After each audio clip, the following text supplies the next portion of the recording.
Hey you guys, what's going on? My name is Greater and welcome to the first kind of episode. Well, I mean, the first episode was actually me explaining my little trick that I found, but this is technically going to be the first episode. So, I'm just going to run through really quick and just explain what the redstone stuff is, alright? So, so pretty much what a button does is you put redstone behind something, and then you press it and it lights that up. And then, for example, you could put this here and you could press the button and it'll light it up. Whoa, that's so cool. But in this series, the main goal is pretty much going to be the more advanced stuff that you can do with redstone. So I'm gonna pull out my awesome lime well that we can signifies for specific things in redstone. Now I'm gonna show you real quick an inverter. So what this does is you just you set it up like this. Whoops. And then you can pretty much put a lever here and that'll go on, making that power off. Now that's pretty much what that is used for, and that is used for quite a lot of things, and we will be using that quite a lot in this series. Now, I'm also going to show you real quick how to loop something. You might actually think that it would only work. Well, I mean, pretty much what looping something does is it acts as if this is automatically down, but instead you could put a button there. Now what you gotta do, you might actually think that this would work, just going like that, but no, that does not work. You have to take a repeater and put it down, and the thing about repeaters is you see the little arrow there? If that is facing a different direction, like that, it'll take power from there and bring it that way. Now the thing about repeaters is it doesn't connect like redstone does, so you can have redstone like that going into one and then have a redstone or that there and then one will go traveling down that way and then the next one will be like that. But yeah, that's pretty much explaining what a redstone repeater does. So you have to be facing that direction when you place it down. So for example, you can do that. Now that will make sure, or by doing that, it'll loop it and it will stay like that. Now, you're probably wondering what makes it do this. Well, pretty much, this slows down a game tick. Now, the redstone travels faster than the game tick that this takes to bring over. So, it gets back to this and powers it again before it's done ticking, because the redstone moves that fast. So when you break it, it just goes like that. And if you wanted to make this take a little bit longer, you can add more redstone repeaters into it. And now, as you can see, it lit up one at a time. So like that, pretty much. So you can make these take longer to light up. For example, if I put one down, this would take a little bit longer than the first one, then this would take a little bit longer than that one, and that'll take the longest. So if I wanted to make something take a while, I could just put a bunch of repeaters down and it'll delay it. Now when I press this, or when I flip this lever, see how it takes longer to get there? Well, that is pretty much what it does. So if you make it it might not work with this one. No, it doesn't. Pretty much the current is sent through the whole time that this is pressed, so until it goes back out, it'll be sending the power through. So if these are going to take longer than the power takes to go around, it'll just continuously loop around. So that can be used for if you're making a map, you can do this with pistons. You can do that. and it'll like push a block out for like parkour or something. But yeah, that's pretty much how you do that. And I'm gonna turn off tile drops and after this episode because this is annoying. You can make the loop longer, and like this, for example, you could just add more of these, and then like so, and then it'll take longer to get around. So yeah, like when you press that, it won't. Oh, actually, it did loop because they are all on like the first one. So I'll just make them take longer, and then break the loop, and then see how long it takes for it to come back around. That's pretty much what looping does. So I'm going to do /give greater, and then the item idea is 137. Now that's going to give me that.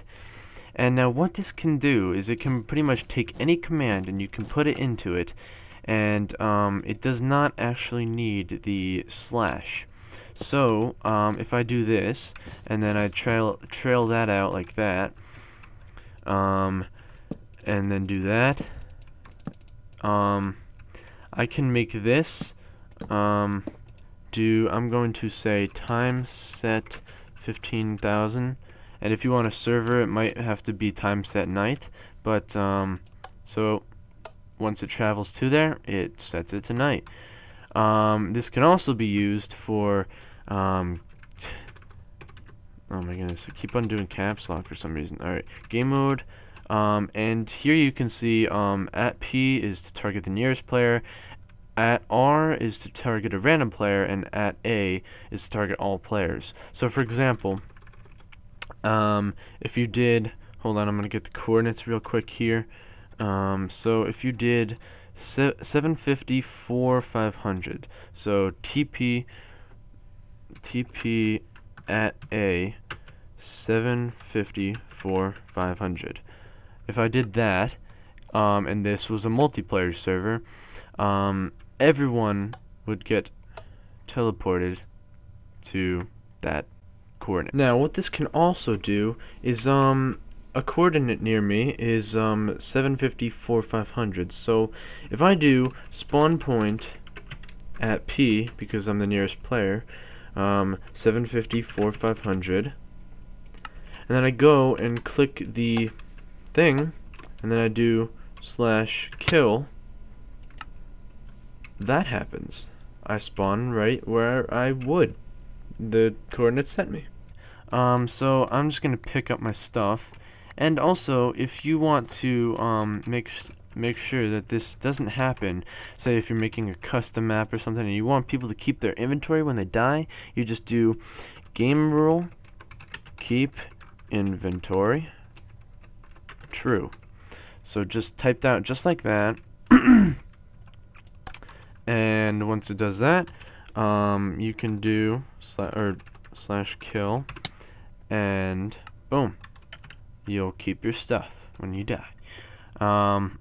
So that is really awesome. Now, there are a few more commands that you can do with the command block. Well, actually quite a few more. If you're on a server, you can make any command pretty much you have for a plugin on your server. Now, another really handy thing about the command block is you can do game rule command block output false, just like that, and then add another one. And by the way, it cannot work if you do that. It has to be a repeater. So if you do that, and then you do game rule keep inventory false, I'm just going to do that as an example. If you do that and then you do that, you won't actually see the game rule has been updated thing that you would think you would see until you set this back to true. So if I set this back to true, you will see it. The game rule has been updated, and twice because of this. This is pretty much what makes things silent. So if you do anything else with that, it will never ever show the game rule has been updated, game difficulty has been set to, you know, it will never ever say that. Now, another thing that you can do is you can change this to game rule do tile drops false. So once you do this, I'm gonna set this back to false because I don't like that. So once you do that, if you break something like this, or like where there's something on it, you won't get that item back. So that is really useful if you don't want entities falling all over the ground and all that crap. So that is really awesome. Now another thing that you can do with game rule is do fire tick. Now what this can do is tells you whether it enables fire spread. So if I do false, and then I do two things right here, and then I grab myself a flint and steel. Before I do that, I'm just going to do that, and then I do that. It won't catch them on fire. It just won't. That one will still burn, but the one below it will never burn. So that is really awesome. And another thing that you can do, it is still do, but it is mob loot. Now, this is just what you'd expect it to be, honestly. So if I take a spawn zombie, oh, sorry, I'm on peaceful. If I do spawn zombie, and then I kill him, he'll still give you XP, but he just won't give any drops. Now, actually, I don't know if this disables the ability to even burn something down. That actually might be it, because that thing would have burned way before. Now another thing you can do is do mob spawning. Now I'm not even gonna do that because that's ridiculously obvious. So another one is mob grieving. Alright, so if I do false, and then I click the button, and then I spawn a creeper on game mode 1 or 0, and I let it blow up, it won't harm the environment whatsoever. So that is really awesome. That is pretty much what you can do with the command block.